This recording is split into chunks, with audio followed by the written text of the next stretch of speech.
Alright, now let's have a look at how to factorize quadratic expressions with two terms. Now, step number 2 when factorizing is to count how many terms there are in the expression. And step number 3 is to follow the steps that you're about to see throughout the rest of this video when factorizing expressions with 2, 3 or 4 terms. Now let's first of all have a look at how to factorize expressions with 2 terms. Now the formula when factorizing expressions with 2 terms is a squared minus b squared is equal to a plus b in one bracket and a minus b in the other bracket. Now in order to be able to use this formula, what you need to have is a minus in between the a squared and the b squared. If you have a plus, then what you need to do is just go back to factorizing using common factors, and that's all you can do. The minus is actually inferring that you need to use a difference of 2 squares, which I'm about to explain. Now in order to do this, I actually recommend that what you do is you write a in bracket squared minus b in bracket squared is equal to a plus b and a minus b. You'll see what I mean about putting the a and the b in brackets in a bit more detail in a second. Alright, so the following worked examples say factorize the following expressions. Now as you can see for each one of these worked examples in A, B, C and D, all I've got is 2 terms. That is one term here and another term here. One term here and another term here. One term here and another term here. One term here and another term here. So these are all examples of how to factorize quadratic expressions with just 2 terms.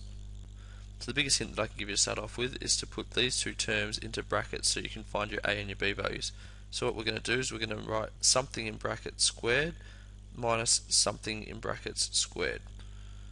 Now what in brackets squared will give us x squared? Well, we know that that will have to be x, because x squared gets us x squared. What in brackets squared will get us 9? Well, what squared gives us 9? It's going to be 3. Of course 3 squared gives us 9, so therefore that actually works out too. Now we know the formula that a squared minus b squared is equal to a plus b and a minus b. Well, what's our a value? That's going to be x. What's our b value? That's going to be 3. So let's write that out now. So you've got x squared minus 3 squared is equal to our a, well that's x, plus our b value, well that's 3, our a value, that's x again, minus our b value being 3. And there you go, it's been factorized. Alright, let's go through and do the same thing again for this one. So we're going to put this into brackets and write squared minus brackets and write squared. Now what squared will get us 25x squared? Well, I know if I square the 5 I'll get 25, and I know if I square x I'll get x squared. So if we have a look at that, squaring 5 will get us 25, which you can see there, and squaring x will get us x squared, which you can see there. Now what squared will get us 36? Well, that's just going to be 6. So let's write out our a and our b value again. Alright, and write out the formula once again. A squared minus b squared is equal to a plus b and a minus b. Now we know our a and our b values, so instead of writing a I can write 5x, so I've got 5x bracket squared minus b being 6 squared is equal to a being 5x plus b being 6, a being 5x minus b being 6. And there you go, 25x squared minus 36 is equal to 5x plus 6, 5x minus 6. If you want to check it, you can go through and expand it and you'll find you'll get the same answer. Having a look now at m squared minus 17. Alright, so let's put our 2 brackets again with a squared sign minus another bracket with a squared sign. Now, what will give us m squared? Well, if we square m, we'll get m squared, of course. And what will give us 17? Well, this one's a little bit different. So what we actually get is we get square root of 17, because if we square the square root, what will happen is the square and the square root will cancel out, leaving us with 17. So of course this here is our a value, and square root of 17 is our b value. Write out the formula once again, so that is a squared minus b squared is equal to a plus b bracket a minus b. And let's put these values in now, so we're going to go m squared minus root 17 squared is equal to m plus root 17 m minus root 17, because our a value is m and our b value is root 17. Last question here now, I'll just rewrite it out so it can fit on the page. So we've got 27a squared minus 75 Now the very first step is to take out any common factors, so in this case you can actually see there's a common factor of 3. So we're going to take out 3 as a common factor, so that will leave us with 3 at the front, bracket, 9a squared, because 3 times 9 is 27, and you've got your a squared, minus 25. We're now going to treat the 3 out the front like it's not too important, so we just write it as it is, and then have the brackets. Now what squared will get us 9a squared, so you go 3a squared, because 3 squared is 9, and a squared is a squared, minus what squared gives us 25, well 5 in the brackets squared. Of course this here is our a value and this is our b value, so of course the formula is a squared minus b squared is equal to a plus b, a minus b.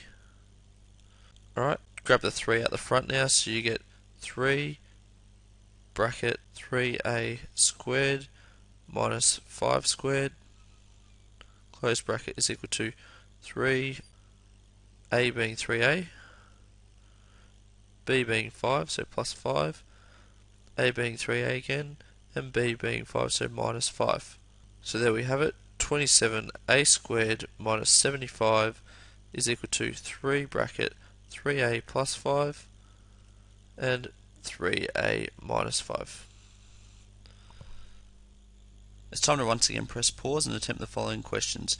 Like always, make sure you press play once you're done so you can check your solutions against mine.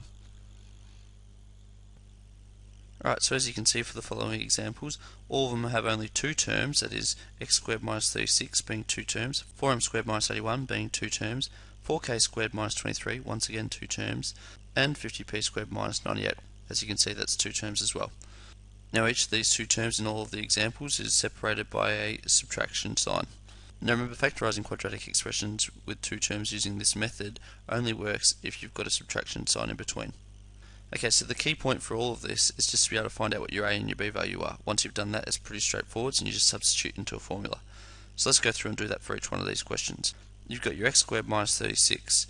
Now what squared will get us x squared? Well, that's going to be x. And what squared will get us 36? Well, that will be 6. So this here is our a value, and this here is our b value. Alright, what you can see here is instead of writing in my a in the formula, I've written my x, and instead of writing my b value, I've written 6. Same here, a plus b and a minus b, well that's x plus 6 and x minus 6. Come over to this one now. What squared will get us 4m squared? Well, what squared gets us 4? Well, that's 2. What squared gets us m squared? Well, that's m. So you get 2m squared will get you 4m squared. And what squared gets us 81? Well, that's going to be 9. So our a value is 2m and our b value is 9. Substituting that in now, instead of writing a, I write 2m, and instead of writing b, I write 9. Same with all the rest of the formula, so a plus b is 2m plus 9, and a minus b is 2m minus 9. Come to question C now. What squared gets us 4k squared? Well, that's going to be 2k, because 2 squared is 4, and k squared is k squared, so 2k all squared gets us 4k squared. What squared gets us 23? Well, that's going to be root 23, because 23 is not a perfect square. Now this here is our a value and this here is our b value, so instead of writing a, I write 2k, instead of writing b, I write root 23. So in the formula I get a plus b, so that's 2k plus root 23, and a minus b, 2k minus root 23. Having a look at this one now, you've got 50p squared minus 98. The first thing you should be able to see is that there's a common factor of 2. And of course, whenever we factorize quadratic expressions, or any expression for that matter, we need to take out highest common factor first. So the highest common factor being 2 comes out here. Okay, so we now in a way ignore the 2 and we treat the rest of the expressions you would if it's just 2 terms. So what squared will get us 25p squared? Well, what squared gets us 25? Well, that's 5. And what squared gets us p squared? Well, that's p. Now if you square all of 5p, what you'll get is 5 squared is 25 and p squared is p squared. What squared gets us 49? Well, that's going to be 7. So of course here's our a value and here's our b value. What I've now done is I've written out the formula 2 bracket 5p squared minus 7 squared. Alright, instead of writing my a, of course, I've written 5p, and instead of writing my b, I've written 7. So that's going to be written as 2 out the front with the brackets, because we've got that out the front from here. And you've got your a plus b, so 5p plus 7, and a minus b, 5p minus 7. And once again, what I've done is I've written out the expanded form and the factorized form here. And there you have it. That's how you factorize quadratic expressions with just 2 terms.